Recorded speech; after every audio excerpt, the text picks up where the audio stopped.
Good morning, it's Craig here. It's December 28th, only a couple of days left in the year now. And this morning, in terms of what I've been doing with my writing, I've been getting into planning mode again, continuing with outlining, and very much on a smaller scale than yesterday. I feel like I've got my sense of patience back. I'm breathing steadily, going through at a gentle pace, compared to yesterday when I just manically had to knock out a plan for the whole novel, which at the time left me a little bit frazzled. I think I was feeling like, have I gone too quickly to just to know that I had the whole novel mapped out in one sitting after having a couple of days of doing different world building considerations and a little bit of structural planning here and there. I just sort of felt like I needed to hold the whole thing in my hands and know where it starts, where it ends, what's in the middle, and just have this big thing in front of me. And I think I had an initial sense of panic that, is this it? Is this the novel? Am I happy with this? Am I not going to be able to go back from this plan because I'm too attached to what I've done? But I just sort of went with it because of the things that I mentioned yesterday as well. That balance of thinking, while you don't want to rush something, you also don't want to labour it for too long. And maybe the ideas that I came up with yesterday are very good ideas, and they aren't something that just because I got them all down in one morning, I should necessarily not treat them as if they're something that's worth holding on to. In the same way that if I were to have laboured on that whole novel plan for a couple of years, there's no reason that would be any higher quality than something that's done in one morning. I think, again, I'm sort of repeating some things I said yesterday, but time doesn't necessarily equal quality. It's a matter of just being comfortable in that middle ground of, it's not rushed, it's also not laboured, it's just in a spot where you think, yeah, I'm happy with that quality, and there's still a lot more to do, so it's not the end of the story. It's just one particular mapping out of the novel. It makes sense to me, all the pieces feel like they're there nicely. Now it's time to dive in deeper, and there will be a lot of adjustments and changes, of course, made along the way, which is lovely. Thinking that flexibility is there. It would be a lot more disconcerting if I had to send that to someone and say, this is the final plan that I've knocked out in one morning and I'm not going to change from that. It's obviously very malleable. It's going to twist and turn and do all sorts of things by the time it's finished.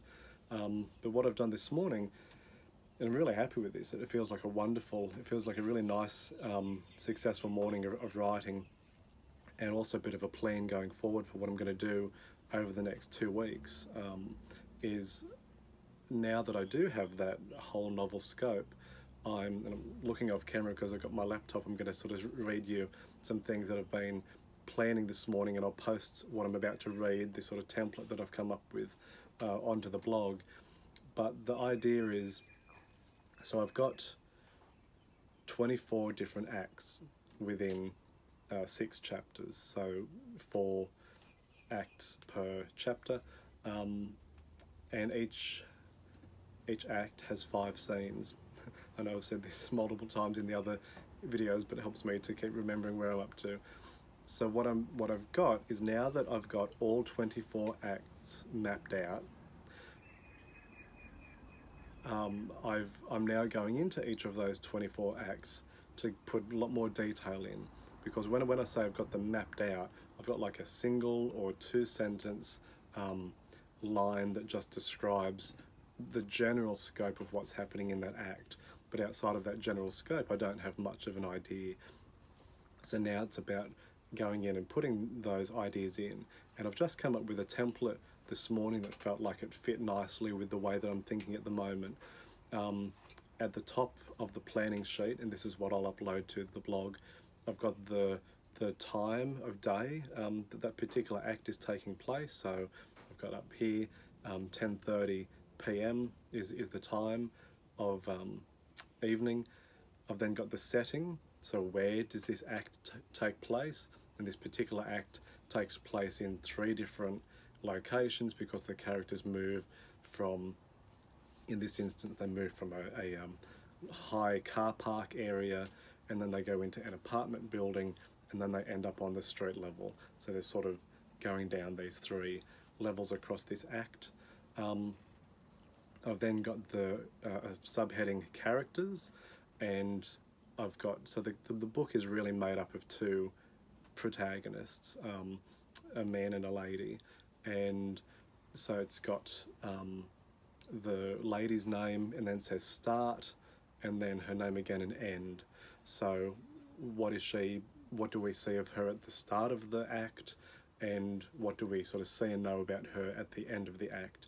And then I've got the same for the man.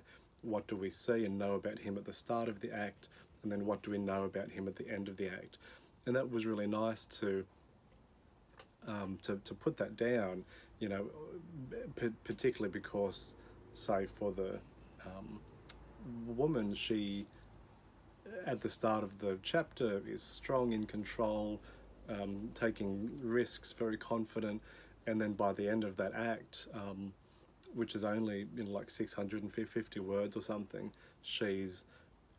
we can see that she's actually not completely in control of the situation. She's very resourceful, and she's trying to be, but there's a lot of factors that she thought were completely in play that are actually very, very out of control and just very unknowing. So that's a really nice thing to think, well, how does she get from being completely in control to only being partially in control by the, I said 650 words, that would be a scene. This is an act, so it's just over 3,000 words because there's 5 times 650 within that act. So same thing stands from where she starts compared to where she is 3,000 words later. What do we see of the change? And then a similar thing with the man. At the start of the chapter, he's in a very particular physical state and state of consciousness, and then by the end we see that that's actually different to that which we thought. So that's cool. That's been nice to plan that. So we've got, just to recap, time, the setting, the characters, so the 2 protagonists, what do we know of them at the start, what do we know of them at the end, and then the next part, what questions will the reader be asking during the act, and how will they be resolved or not? And they've got start and end again. So at the start, the questions might be, you know, who are these characters? How are they in the situation that they're in? What do they want? And by the end, what will be the answers that the reader will have? They'll know more about the 2 protagonists. They'll know a little bit more about the situation that they're in. They'll definitely get a sense of what at least one of them wants, and certainly probably both of them by the end of that act. And that's nice. I mean, at the start here, first act, it's all just very much who've we got here, what's going on, what do they want. But then as the acts go on, I think it's really be very cool to map those same things, you know, depending on where they're up to in the story. It will help me to make those links between the different acts of the story and the way that it's going to keep on a nice trajectory forward. Yeah, without missing anything or without staggering, without sort of stunting the flow. Will keep it going nicely there, and it all makes sense. And then the 2 last ones are, I've then got a subheading that says action, and within action there's 5 points for each of the 5 scenes within that act. So like I say, the act, so about 3,000 words something scene, sorry, act, and then these are the sort of 650 word scenes within that act. So 5 scenes comprise an act.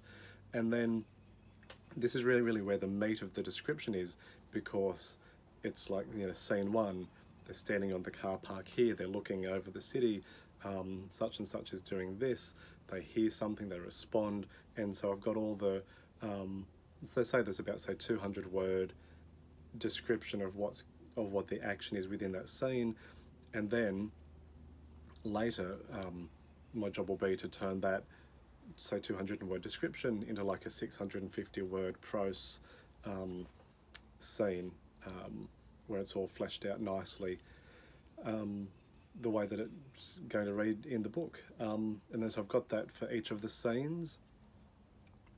And then the last part, I've just got a subheading that reads trajectory. So what have we experienced across this chapter?